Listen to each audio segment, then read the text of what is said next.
ما حصلش حاجه برضو.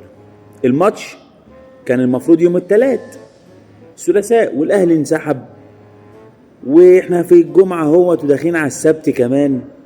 في فئه على الاهلاويه بعد الماتش، كلمكم بجد والله، سحبت وبتاع ونكلمهم ونحفل بقى واللي حصل ده كله. يقول لك ايه؟ هتشوف اللي هيحصل بكره. ايه اللي هيحصل بكره؟ هتشوف اللي هيحصل بكره. يا ساتر يا رب، ايه اللي هيحصل بكره؟ طيب ما كانتش كوره اللي هتعمل فينا كده؟ لو البلد هتروح في داهيه. هتشوف اللي هيحصل. هو عشمان ان هيحصل حاجه بكره. طب اديني نبذه. هتخربقوا الدنيا، هتطربقوا الطوارئ.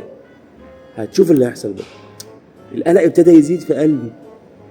هما متقلين على حاجه كبيره. الاربعاء يقول لك هتشوف اللي هيحصل الخميس، شوف اللي هيحصل بكره جمعه، شوف اللي هيحصل. رب يستر يا رب. المهم جه بكره وجه بعده التلات والاربع والخميس والجمعه وما حصلش حاجه.